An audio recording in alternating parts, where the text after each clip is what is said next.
Assalamualaikum warahmatullahi wabarakatuh. Selamat pagi guys. Salam dari Pontianak. Saat ini saya berada di Jalan Ahmad Yani, merupakan jalan utama di kota Pontianak. Kali ini saya akan menuju kampus. Kemudian kita akan membicarakan apa saja yang aktual terhadap negeri ini. Pertama, mungkin saya ingin membahas masalah keluarnya Anas Urbaningrum dari lapas Sukamiskin, lapas yang dihuni oleh para koruptor di negeri ini. Nah, dalam tulisan saya ada menarasikan terkait dengan keluarnya Anas dari penjara. Ada dua narasi yang muncul di media. Ada dua argumentasi yang muncul terhadap keluarnya Anas dari penjara. Pertama adalah ketika Anas keluar dari penjara atau lapas, mereka disambut oleh kawan-kawannya,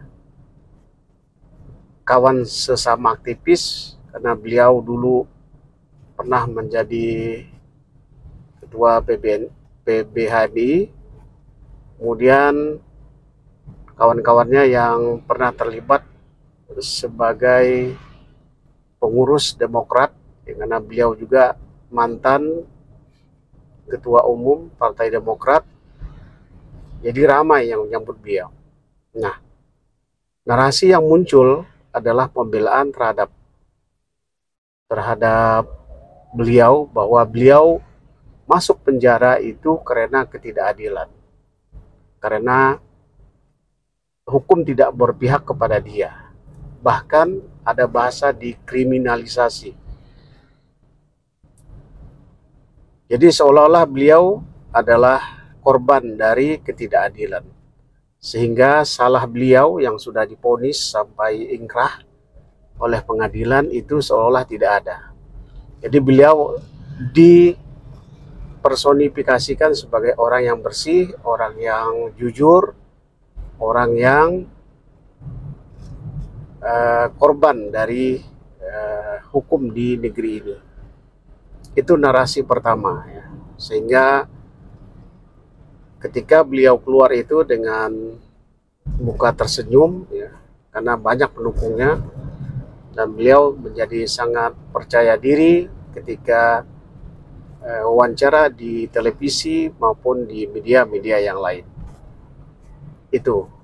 Itu guys, narasi pertama mempersonifikasikan bahwa Anas Urbaningrum adalah orang yang jujur, tidak pernah melakukan korupsi. Lalu narasi yang kedua adalah sebaliknya dari narasi yang pertama. Beliau adalah seorang koruptor dan jelas kesalahannya dan sudah divonis oleh pengadilan. Kenapa ini harus dibela? Koruptor kok dibela, kira-kira begitu. Bahkan yang ngomong ini adalah para mantan komisioner KPK yang menjebloskan beliau ke penjara. Nah, di narasi ini Anas adalah seorang koruptor, dan itu tidak bisa dinafikan, punya bukti dan sudah divonis pengadilan, dan tidak ada yang bisa membantahnya. Jangan dibalik-balik gitu, jangan ditukar-tukar bahwa beliau itu bukan orang suci, bukan orang yang tidak bersalah, tapi dia itu adalah sejatinya seorang koruptor. Kira-kira begitu bahasanya. Nah, dua narasi inilah yang mencuat di media resmi atau mainstream maupun di media-media sosial. Lalu dari keluarnya Anas ini ada pihak yang merasa tidak senang ya, merasa kebakaran jenggot, bahkan diglorifikasi. Yang terancam adalah SBY atau kubu Cikeas, karena di zaman SBY lah Anas itu dijebloskan ke penjara. Jadi seolah-olah ada dendam, ya, ada dendam politik Anas terhadap SBY, gitu. Kira digambarkan seperti itu. Sementara dari pihak Partai Demokrat yang diketuai oleh Agus Harimurti Yudhoyono atau AHY mulai merespon ini. Ya, dengan bahasa yang santai, mungkin mereka tidak ada persoalan gitu. Jadi, tapi media terus menggiring bahwa keluarnya Anas yang paling dirugikan adalah Partai Demokrat, kira-kira begitu. Tapi Demokrat merasa itu tidak ada masalah gitu. Dan terjadilah perang pembelaan maupun tudingan terhadap Anas. Kubu Cikeas ya terus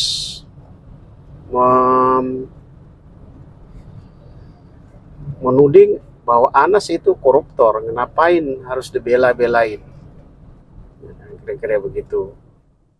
Nah, apa persoalannya ya terhadap Pilpres?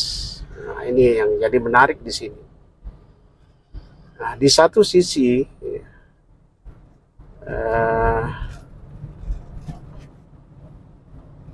kubu Muldoko ya, merupakan ketua Partai Demokrat hasil kongres luar biasa di Medan, mengajukan peninjauan kembali atau PK ke Mahkamah Agung. Di sisi lain ya, Anas keluar dari penjara. Jadi kayaknya seperti klop gitu ya. Klop, atau apakah ini kebetulan atau memang sudah direncanakan. Nah, pengajuan PK oleh kubu Muldoko,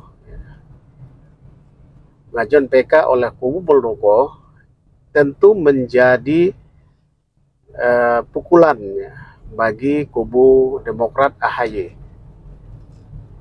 Nah, konsekuensinya ya, menurut beberapa analis ya, atau pakar hukum, ketika Mahkamah Agung nanti menerima PK dari kubu Muldoko, waduh, ini akan menjadi tsunami politik bagi Partai Demokrat. Bisa saja kubu Muldoko inilah yang menjadi sah sebagai penguasa dari Partai Demokrat. Apa konsekuensinya ketika Demokrat berpindah tangan ke Muldoko? Imbasnya adalah pencalonan Anies Baswedan sebagai calon presiden yang diusung oleh 3 partai, yakni Nasdem, Demokrat, dan PKS. Ketika Demokrat keluar misalnya dari koalisi yang katanya namanya adalah Perubahan, tentu pencalonan Anies menjadi gagal atau sia-sia. Dan ini yang menjadi perhatian dari pendukung Anies, bahwa ini adalah upaya untuk membendung Anies atau menggagalkan Anies menjadi calon presiden dengan cara, tanda kutip ya, membegal Partai Demokrat. Macam-macam tuduhannya. Wah, ini pasti ada pemerintah bermain. Karena Muldoko itu adalah bagian dari pemerintahan. Jadi tuduhan-tuduhan ini sering muncul di media sosial Yang disalahkan adalah Jokowi atau istana. Dan ini menarik ya, ketika nanti kalau tidak salah pada tanggal 18 itu Mahkamah Agung akan mengumumkan hasil dari PK ini, bagaimana di satu sisi Partai Demokrat juga akan mengerahkan para pendukungnya untuk melakukan aksi di seluruh pengadilan di seluruh Indonesia. Itu yang pernah saya baca di WA Group. Artinya memberikan dukungan moral supaya Mahkamah Agung menolak PK dari kubu Muldoko. Nah, ini menarik nih guys. Dan begitulah politik ya, selalu penuh dengan dinamika, selalu penuh dengan